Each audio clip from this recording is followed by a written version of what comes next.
Well, ladies and gentlemen, how impressive are the numbers, the stats, and you sometimes forget, time moves quickly, and you look back at it, and it's quite an extraordinary career that Lleyton was able to build. Would you please welcome him to the stage, Lleyton Hewitt.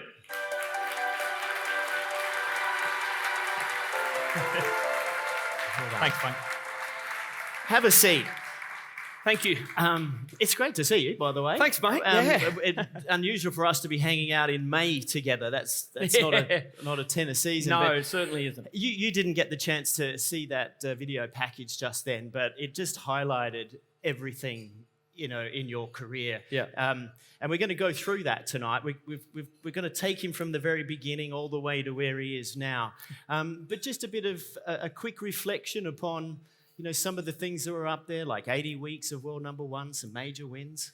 Yeah, well, it's something as a kid growing up that you don't think about. It's a dream, really, growing up in Adelaide, and you want to get the most out of yourself and give yourself an opportunity to potentially get to the pinnacle of our sport, but not in my wildest dreams did I think I'd be able to achieve it. And well, it's a good way. I'm going to stop you right there. Excuse me, but the wildest dreams is a really lovely segue for me to get things started, because I want to take you back to that 16-year-old in Adelaide, ranked 550 in the world, and we're going to take a look at some vision. Okay.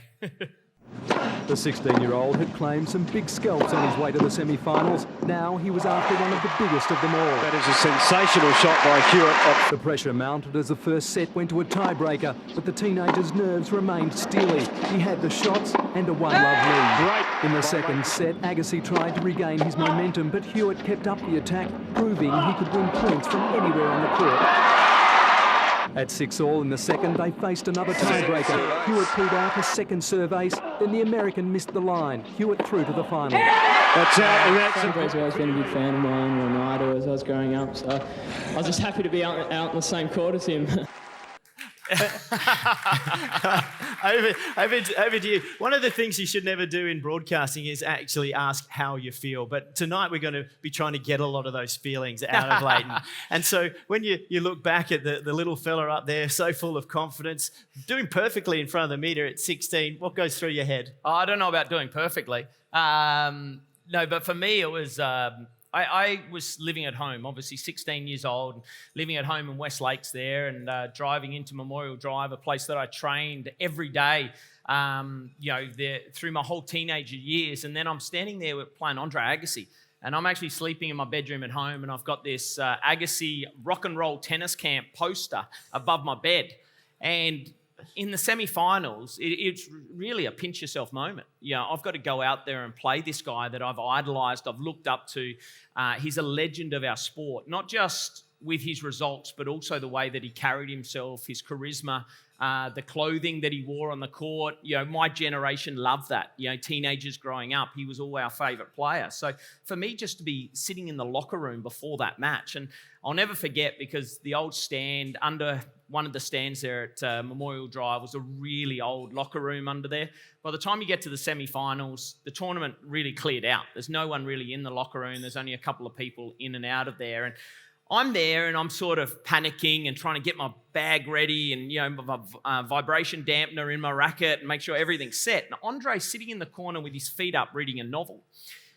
I'm like, he looks awfully relaxed. Like, what's going on? And then I had Brad Gilbert, who was a former world number 4 before, but he was Andre Agassi's coach at the time. And he was an intense guy.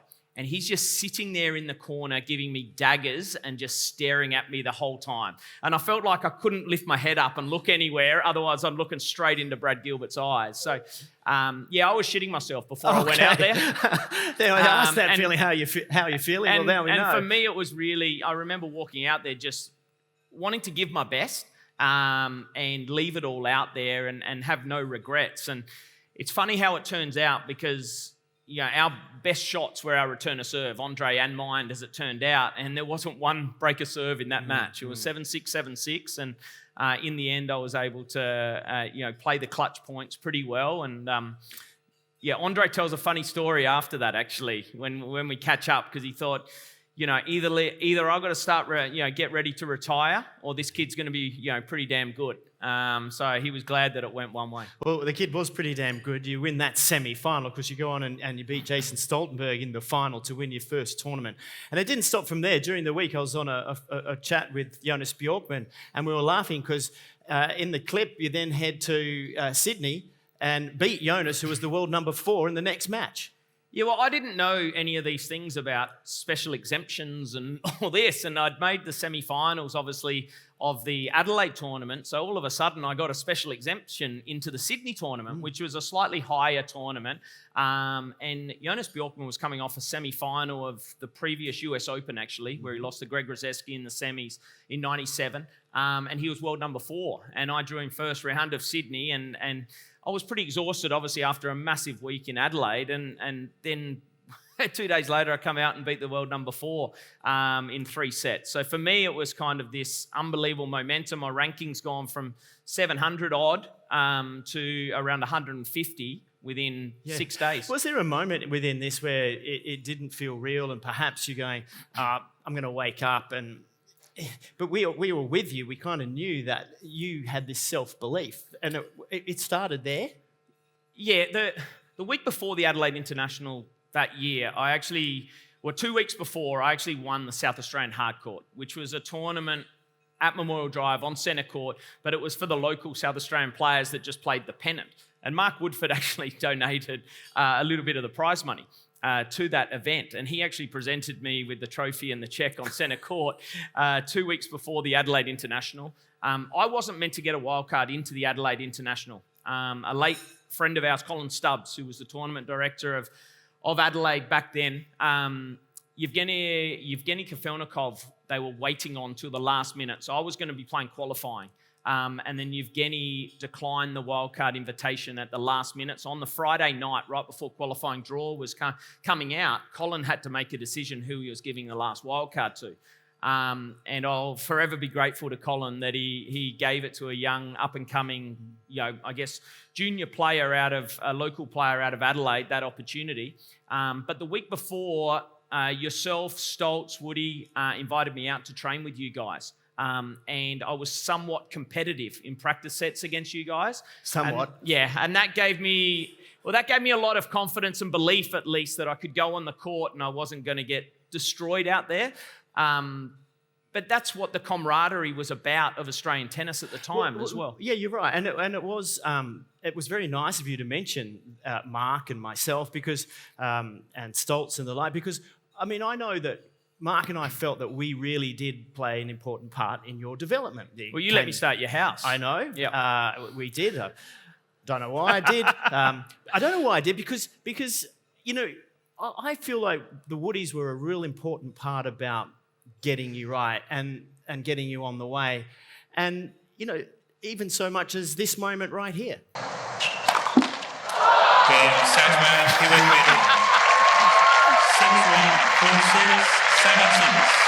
So, the irony. I do tell that story a lot to people because... The irony, I double folded again. No, that's the second round of the US Open doubles in 2000. And that was the last time the Woodies ever played a Grand Slam doubles match together. They were getting ready for the Olympics, the Sydney Olympics, a couple of weeks later.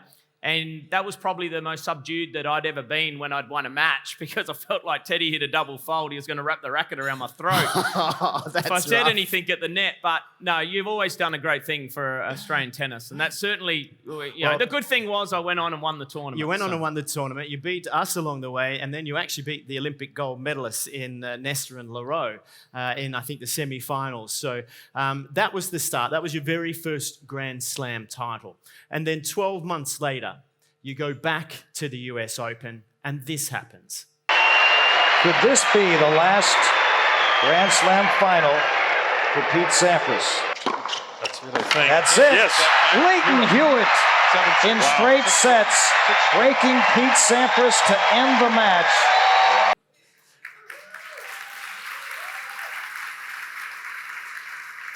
20 years of age, so from 16 and a first tournament win, you quickly win a first Grand Slam singles title. I saw you watching there and I could see you thinking what does it look like now to you? Does it feel different? Does it look different? What reflections do you have? Well, I hadn't seen that last game. I'd only seen the match point, really. Played over quite a few times. And, yeah, for me, the things I think about is, once again, this was a guy, Pete Sampras, that I grew up idolising. At the time, he'd won the most majors that anyone had won. He'd won 13. He was the runaway favourite. He'd hardly been broken throughout the whole tournament. And walking out onto centre court, it was a real surreal moment for me, because I'm playing against Pete Sampras, who I've grown up only 3 or 4 years ago thinking this guy's God out there. And Ivan Lendl is out there doing the coin toss for the two of us. I'm thinking, this doesn't feel right. For me, I should be the one doing the coin toss for these two playing a Grand Slam final. So how do you put that into perspective and go and play the way you did? I don't know. You know, I had a lot of inner belief what I was capable of doing.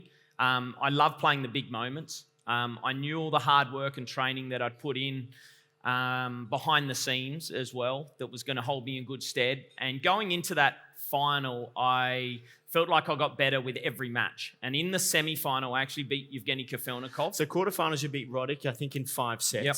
And you thrashed Kafelnikov in straight sets. And not many people probably saw the Kafelnikov match. It was the day match. And back then, it was the Super Saturday.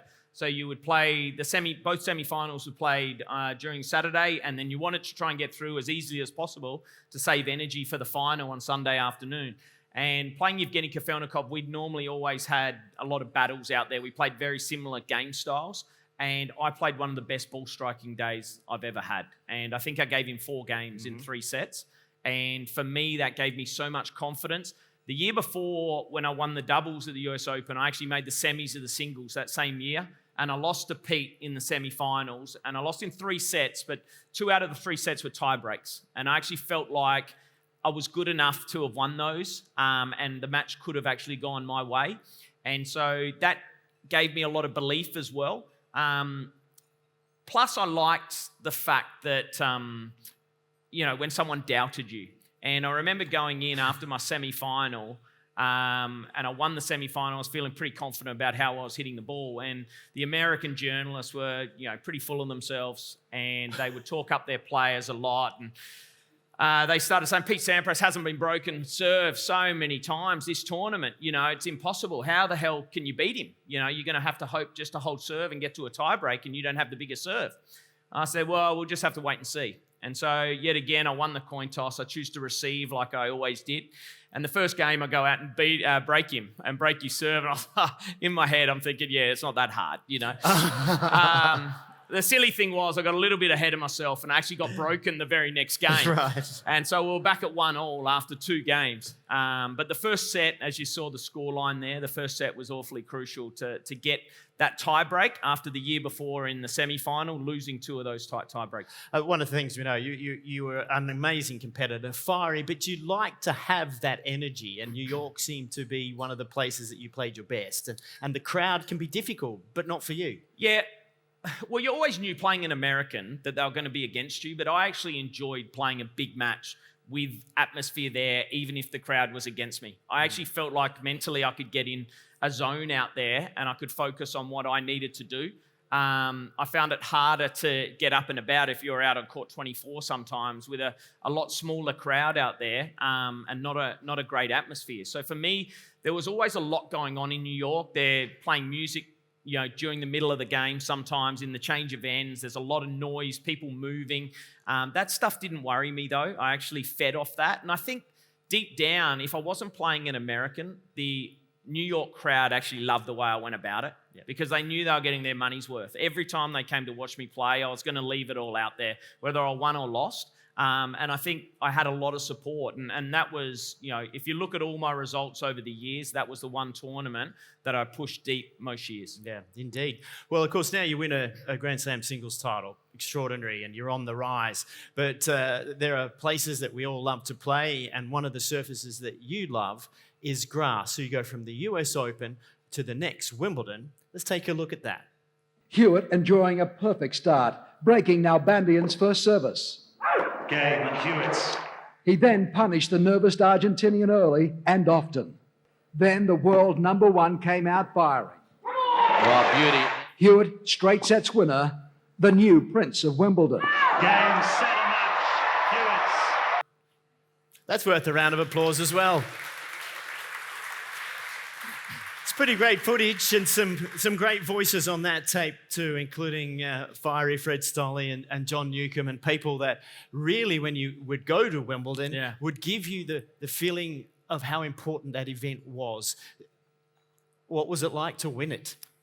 Yeah, it was unbelievable, but just back to that, when you speak about especially Fiery there, but also Nuke in particular. Nuke played such a massive role in my career, Nuke and Tony Roach, but Nuke would be there commentating a lot of my finals in the slams, and he would actually make an effort every time to come in and see me before all of my matches at the slams and just wish me good luck in the locker room beforehand. And it was something that it gave me this extra confidence just to know that absolutely one of our greats, and in the end, a guy that I had so much time for, a guy that helped me out so much. So I love that he was the one calling my match points there when I won my two majors. It's really amazing to look at the vision, because the court there was around the time that it started to change a little bit. Yeah. It was worn in different places. The bounces were a little irregular. And of course, you come up against David Nalbandian in the final, and I think you'll agree that was a good draw. He had never played on the centre court at Wimbledon before that final. And in fact, they broke tradition to let him warm up, right? Yeah. And we argued that for a while. But yeah, no, it's funny because they talk about David Nalbandian and no one knew him. I knew him. We're the same age. So I knew him in juniors. I knew how good this guy was. So Nalbandian and Correa were two of the best juniors going around in my age group. I knew how confident Nalbandian was, and it didn't surprise me at all that he'd come through that part of the draw because his game suited grass. He had great return of serves, a good passing shot, and his serve was underrated for his size as well.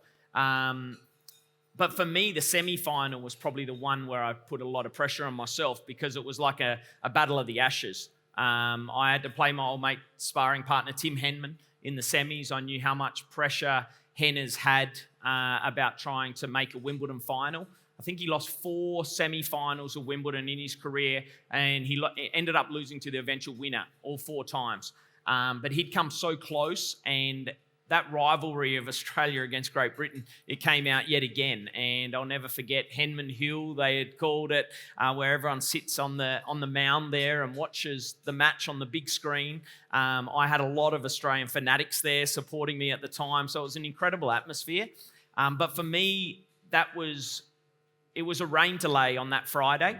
So it was actually lucky that I was playing Henna's in some way, because we ended up getting put on at the same time, both semi-finals, because there was no roof. So they were worried about one semi-final getting played and the other one not getting played. So as soon as the courts were ready to play, they put myself and Henna's on centre court, and they put Nalbandian and Xavier Malisse, the other semi-final, on court 1 at the same time. I was fortunate enough to win in straight sets. The other match actually went 5 sets. So they actually stopped at the end of daylight at 2 sets all, and had to come back on the Saturday and just play a 1-set shootout to see who would go through to the Wimbledon final. So for me, there was a lot of different emotions, because I'd gone from 9 months earlier playing the US Open final against Pete Sampras, who at the time had won so many majors and I was a massive underdog, to then going in as the number 1 seed and having a lot of pressure and expectation, coming from a country as well where we'd had so much success on grass playing it at Wimbledon. We'd had so many great champions that I saw that as the biggest tournament there was as well. So I felt like I slept a lot better the night before the US Open final than I did before the Wimbledon final. What was it like to put your name amongst the elite of that golden era of Australian tennis, Nuke, Laver, and the like? Yeah, it's a strange feeling when you're out there, because during the rain delays, that was actually the toughest time for me. I'll never forget, I actually felt like I was really edgy on the practice court warming up before the match. Jason Stoltenberg was my coach at the time, and I've spoken about it years later, and Stoltz reckons, you're hitting the ball great. But for me, I actually felt like I wasn't. I actually felt like I wasn't timing it. Things just weren't, and I was kind of on edge a little bit. Stoltz always said that he actually preferred me before a match when I was like that. And it wasn't until I went out and I won the coin toss again and I chose to receive. And I made a point of, I'm going to break this guy first game here, and it's going to set the tone for the match. And I was able to do that against Nalbandian and really let him know that I was there from the start. For me, the rain delay, when you're up a set and a break in a Wimbledon final and to stay in the zone and not think too far ahead, that was the toughest thing to do. It's fascinating, isn't it, when you just say to yourself, well, I'm just going to break here in the first game of the Wimbledon final, and you manage to do it.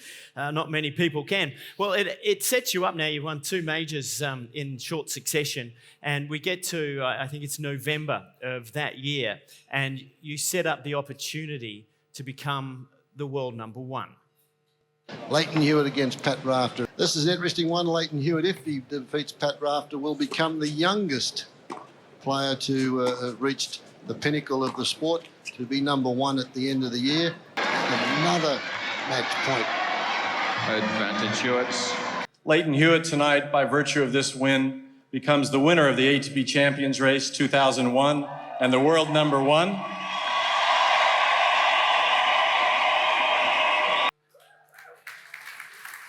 Does that give you goosebumps? Yeah. It does me.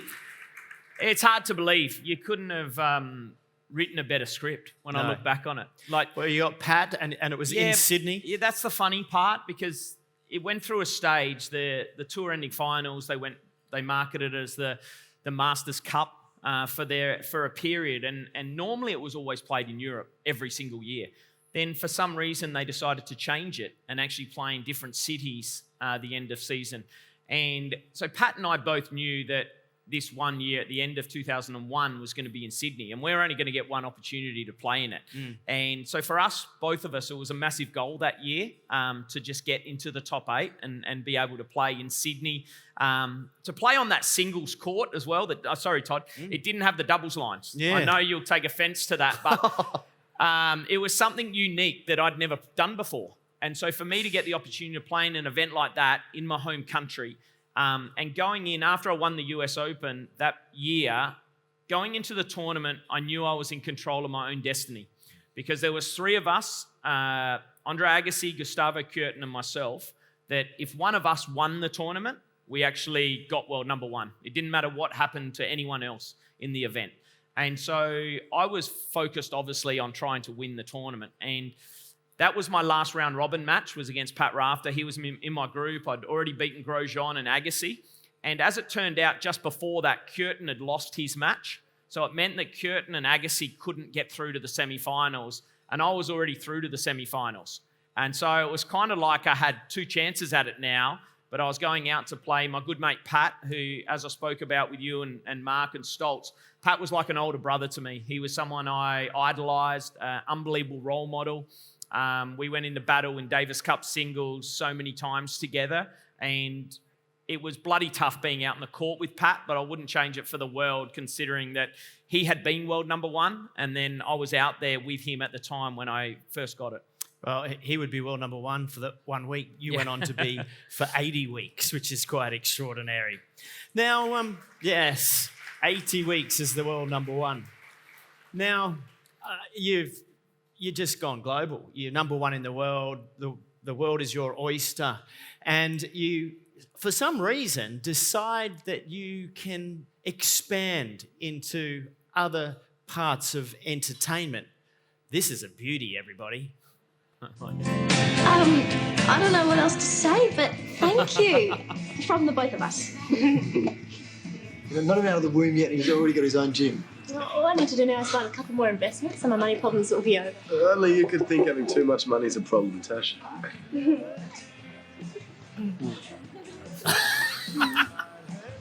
okay? Yeah. Tash, can I have a quick word with you? Yeah, sure. Thanks. We'll leave you guys to it. Yeah, and thanks again, Tash. See ya.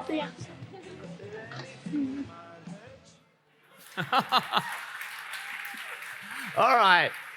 Well, mate, the main thing is you got the girl, but that was the end of your acting career. Yeah, I thought I deserved a Logie, but you got one of those. They're easy to get. Yeah, it's a bit cringeworthy when you look back on it. But how about Thor? I mean, you were Thor of the tennis world, but Chris Hemsworth is sitting in there as well. No, it wasn't bad, was it? What happened to your lines? No, you cut it out. I did have a line. Oh, you did? Yeah, I did. We never I was found waiting it. for it, and it's not up there, but it wasn't worth it anyway. But yeah, back then the tennis was on Channel 7. Yes. Beck was obviously working on Channel 7 in home and away, and they somehow convinced me straight after I'd made the Australian Open final that it'd be. I think I said in an interview actually on court to maybe Jim Courier. That I wouldn't mind having a milkshake in the diner of home and away one day, and sure enough, that's how it happened. So, you got to be careful what you say in those interviews. Well, it's actually interesting that you point out that it went to air after the Australian Open in 2005, which was one of the. We've seen a lot of highlights. This is still a highlight, but it didn't go your way. Let's take a look at that AO.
All good. Yep. 30 left. It was good. And second match, Safin, 2 sets to 1. 1-6, 6-2, 6-4, 6-4. Takes victory in Melbourne and wins a second slam. Lleyton Hewitt's Australian Open dream remains just that. Well, I think we get that a round of applause because the last male to make the final. Now, we've been applauding all the successes. Did that match hurt the most within your career, losing that one?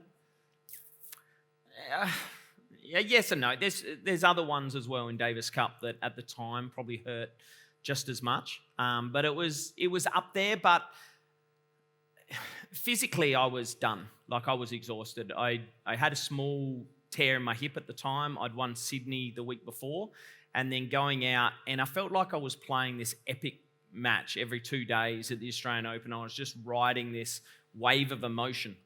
And to be honest, when the Australian Open, you start at that 7 o'clock time slot, and the conditions are completely different to when the sun goes down and it's dark.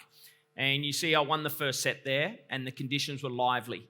The ball was still reacting, and that suited my game a lot more.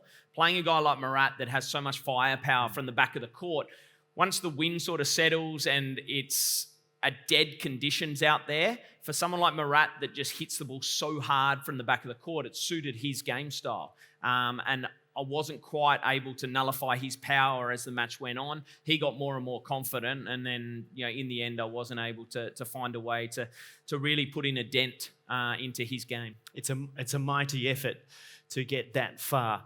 And you mentioned Davis Cup, and there's been no bigger giant in Davis Cup. You hold all the records for the Australian team for most ties plays, most wins, most singles wins. I had more doubles wins just to throw it in there, but and we did play together in that as well. But let's take a look at some of your Davis Cup highlights. And he's done it! So the moment they've been waiting for. They've got their hands on the cup. Now, the two great broadcasting voices right there, Sandy Roberts and Bruce McAvaney.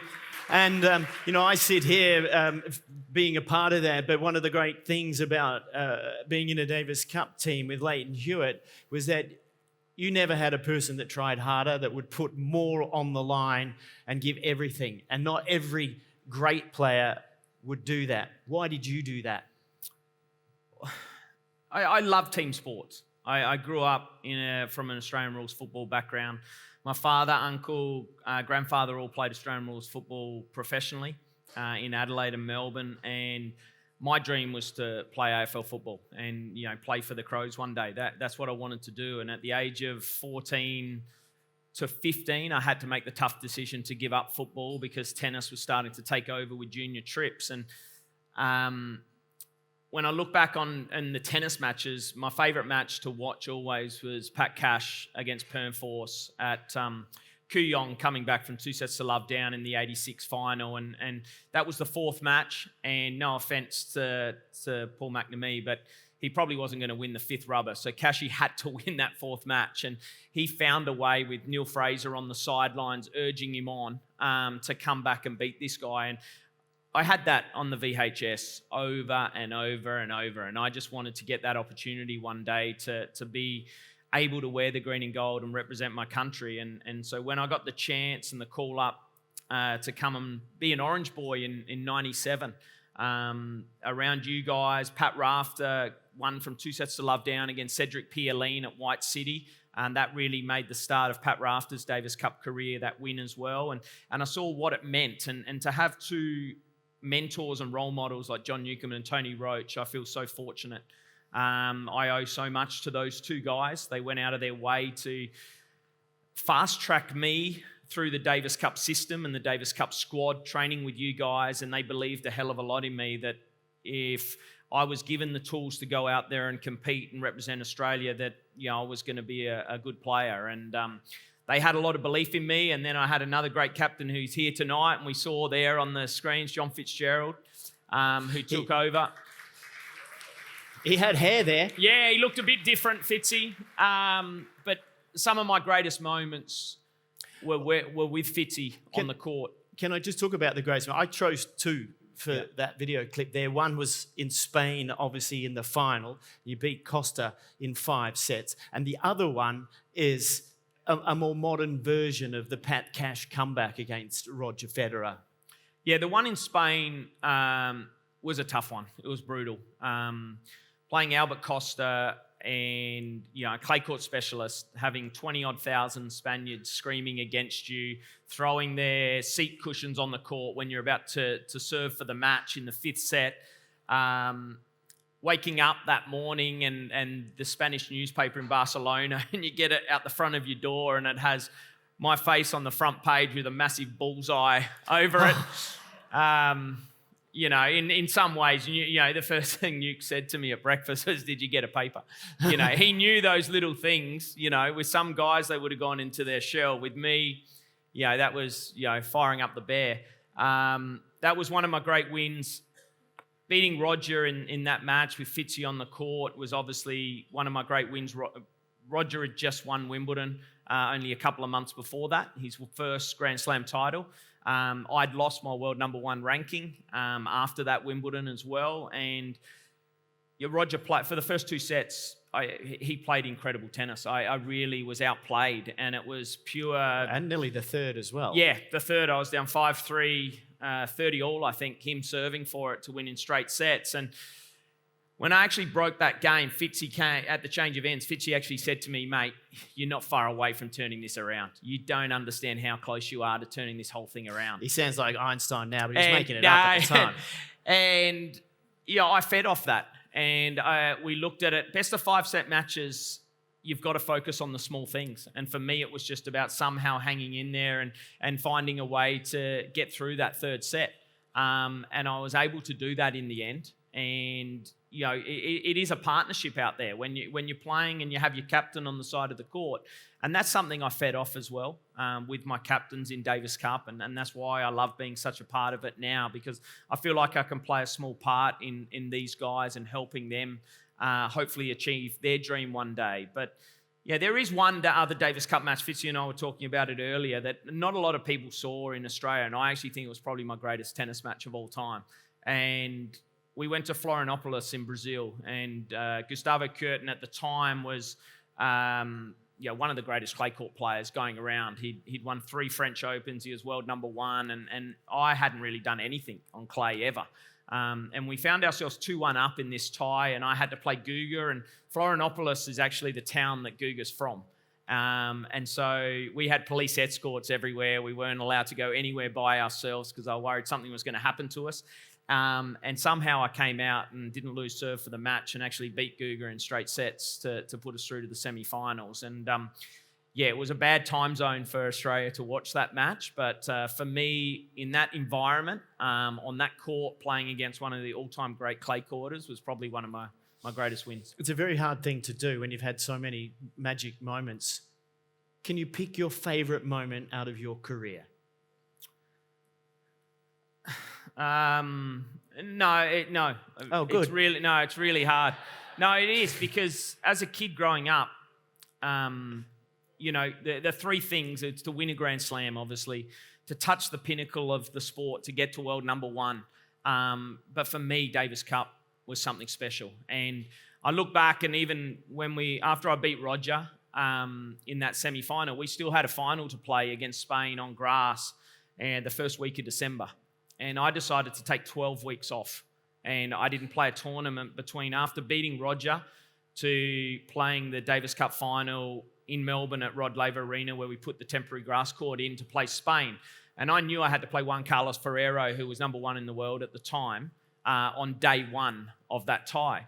And I literally spent 10 weeks every day at Kooyong, hitting on grass, just to get ready for that one match. And for me, that's what Davis Cup meant. And there was something special about going out there and wearing the green and gold, and I wouldn't change it in any way. Winning that and winning it in Australia in front of a packed house, that's what I feel bad for the Davis Cup system and how the ties are played now. And to get that home court advantage and to be able to play in front of 15,000 screaming Australian fans in Australia, and to watch back in 86 Kashi do it against Sweden, that's what we're missing out on. And hopefully one day it gets back to that. But that was one of the great things about Davis Cup. We're edging ever so closer, it would seem. Before I let you go and we get on to the main course, life has moved on. You are in Davis Cup. You've got Cruz playing. Both your girls are doing well. Beck, and everyone's healthy, going along well in life. But what would you like your legacy to be in this sport? And how do you want people to think of you? Well, I think I always wanted to be remembered as someone that absolutely gave everything and got the most out of themselves. For me, it was always about going out there and giving 100%. That was the Australian way, to go out there and battle backs against the wall. And if someone told you couldn't do it, well, no, prove them wrong. Find a way to do it. And I think that's why the Australian public really got behind me. And every time I went out there, I wore my heart on my sleeve. And they knew what they were going to get, whether I won or lost on the court. And someone that left it all out there for Australia, playing for their country was number 1 priority for me. I think that's probably the most meaningful thing for me that I've been remembered as someone that did that. But now in the role that I have now is I want nothing more than my young chargers, to get an opportunity to hold that silverware and get their hands on it one day.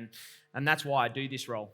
I don't need to do the role, but I feel like I can help these young guys in some way. And I know what Nuke and Roach and Fitzy and these guys did for me at a young age. If I can instill that into the next group of Australian players coming through, then Australian tennis is going to be in a much better place, and our culture of Australian tennis is where I want it to be. And I think that's the most important thing. And it's not an easy role sitting on the side of the court, and I'm someone that wants to be in control of everything. And I think all top professionals do. But I feel like I can play a small part in helping these guys achieve their dream. Well, you played a very big part in Australian sporting culture. You are an absolute champion. You are a legend. What we've seen tonight is the opportunity to remind us all of what you have done in our sport. I think your legacy is safe. You've achieved all of the things that you've talked about. Would you please put your hands together for Lleyton Hewitt? Thank you. Well Thanks. done.